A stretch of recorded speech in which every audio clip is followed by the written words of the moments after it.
Today we're going to be talking about caseworkers and CASA workers.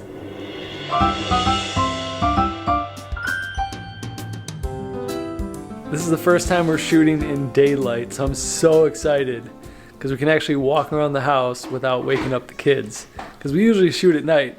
So here's a little glimpse into our day with no kids. There's almost too much light. We didn't realize it, but one of the perks having our kids go with their mom for a couple hours was we have free babysitting. So now we can drink coffee. Hey, that smells really good.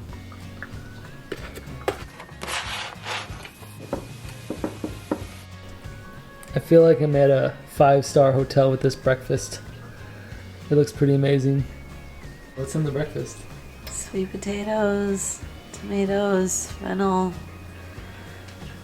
sage, eggs with yogurt. And I put some of our little radish sprouts on top. So basically you used all that stuff. While I was busy today eating breakfast with a bunch of guys at church, foster mom got to experience some fun stuff. What did you do today?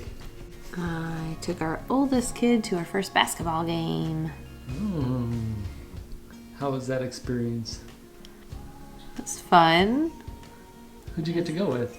Well, I took the younger two kids, and then their mom met us there, as she typically does for all their events and stuff. She came to the other one's concert a few days ago at school. So, for those that are wondering, that are new to the foster system or about to be, how is your experience with her when you're alone with her? It's a little bit of, I think we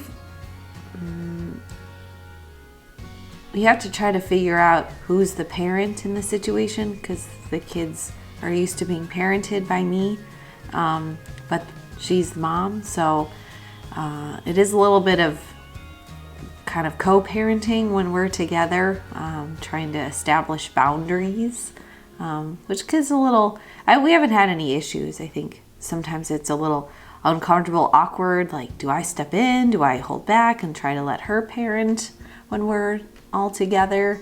I tried as much as I can to kind of back off and let her parent, but sometimes, it's kind of like as if you were a couple, like you're both parenting at the same time, but trying to be sensitive of her too, because nobody likes when somebody else tells their kid what to do. So it is a little bit of, but it also is a foster parent. I tell their kids what to do all the time. So it's just a little navigation, I would say. So then you said the way to solve it was just to give them candy, right? Well, yeah, I noticed, I went over to the side to go videotape the game, and the kids were running back and forth between me and her, and I noticed they all of a sudden stopped, and I went back and I was like, oh, maybe she got them to calm down, and then I realized she just was giving them candy. So but, how does that make you feel? Because I don't like giving kids candy, and using it as a parenting tool. I don't know. I mean, it's an easy way to get a kid to stop talking and listen to you by giving them candy with bribery, but... Why are your hands so red? I have Raynaud's disease. They're not really red right now. They're kind of average because I'm holding a hot cup of coffee. They look pretty red. That's okay. I love your red hands. We ran out of time with the kids, so now we're down in the basement, and that way we don't wake up the kids while they're sleeping. But we did have a pretty good day, and I haven't been home all week. I've been working at night, so I had to make up for lost time. So we had wonderful conversations at dinner today. What did we talk about? Tooting. Like probably 1,000 toot jokes. Yeah. It was mainly Where's Waldo did something and then he tooted at the end. It was equally funny each time. Yeah. And then we came downstairs and rough house, which is why my shirt's all stretched out. But that's awesome because I missed them all week, so it was awesome seeing them again. So, to start talking about our topic of the day, what the difference is between a caseworker and a CASA worker. When we first started foster care, I really didn't even know what a CASA worker was. I don't think I've ever even heard of it. I kind of thought they were the same thing. Not even when we took classes and we were learning about a CASA worker, the whole time we were talking about them, I thought they were talking like a Spanish version of caseworker. So I was really confused, which is like me. Most of us are familiar with a caseworker. They're somebody who's they run the show and they facilitate everything. They're hired by either a government agency like DCFS or in our case a private agency. And everything goes to them. Everything that the kids have to do, the parents have to do. They do all the paperwork for the judges. They'll speak most of the time when you go to court. They kind of facilitate everything, and they do have a lot of authority over us because they kind of tell us what to do. One of the major jobs that a caseworker has is to make a service plan for the families that'll dictate what needs to be done to move the case forward to close the case. Whether that means the kids will go back with their families or they'll stay with the foster families and eventually get adopted out. We actually love our caseworker because she's been with us for over 2.5 years. She's been with us the whole time. Since the beginning. Which is kind of unique. Yeah. A lot of times caseworkers get bounced from one case to another. And she's a little misunderstood. I think most caseworkers are that are like her. She's passionate about her job, but she is overworked. She's got a lot of caseload. So when we first started, we were kind of green, and she talked us into doing some things that we weren't really comfortable with, like paying for visits to Chuck E. Cheese when they did start seeing their families. We didn't know we weren't supposed to until we asked around. We found out we didn't have to pay for those visits. So I was at first kind of mad at her, but now knowing her, she just wanted to have the best things for the kids. So she was trying to do whatever she could to have us pay for things so it's a nicer visit for them. But knowing her now, you just see how overworked she is, and they do try to do things for the better of the kids that might not be in our benefit. But now that she knows us, we pretty much work hand in hand, and it's been pretty great. Yeah, we talk to our caseworker about every single day, just about coordinating things. She's our new bestie. Giving updates.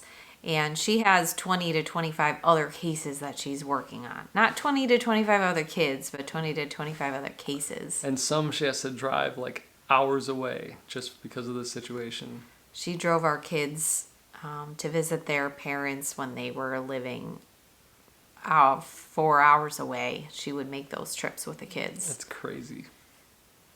So we love her.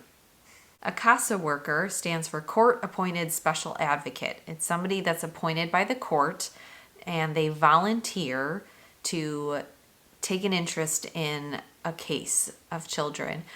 They are completely voluntary, and they only have the kids' interests at heart, not the parents, not the foster parents, not the agency. They just want to do what's best for the kids. One thing we know now about CASA workers is they do the surprise visits.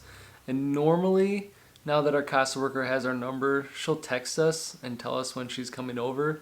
But yeah, they do kind of stop in because they want to see our situation, our house, the kids' living situation, so they can report that back in the reports and then tell the judge. They show our living situation. They'll do surprise visits on the bio parents where they live and their future possible living space.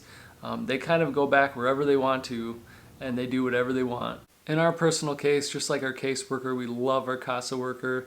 She's kind of like a grandma to our kids now. She comes over, hangs out for a couple hours, watches us bake cookies, whatever we're doing. So it's enough to inspire me to, when we finish out our foster career in how many years, 30 years, I'd actually like to retire as a CASA worker, a volunteer. And that's something maybe if you never thought about doing, look up CASA worker and see if you'd like to volunteer. It is some court stuff. But you can, instead of a caseworker who has 20 to 30 cases, a CASA worker just has 1 or 2, and they kind of pick and choose. The only thing that they have to do is go to court on an assigned day. So it's not too bad. Both the CASA worker and the caseworker are responsible for giving a report to the judge, an update on how the case is going. And that's all we got for you today. Thanks for learning about CASA and caseworkers. We hope you learned something. Maybe we inspired you to become a CASA worker. Or a caseworker. Yeah, good luck if you're a caseworker. We love you if you are a caseworker. We don't envy your job. Thanks for watching. Please find us on Facebook at Fostering Kids Universe. Please look us up on YouTube and subscribe if you can. We'd appreciate that. And leave us some comments if you have any more questions about CASA or caseworkers. Thanks for watching. Thanks.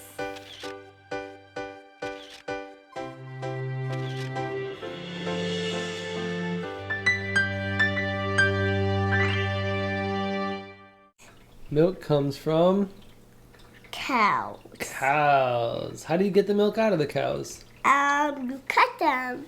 You cut them? Yeah. No, you don't want to cut the cows. That's only if you want a hamburger. Yeah.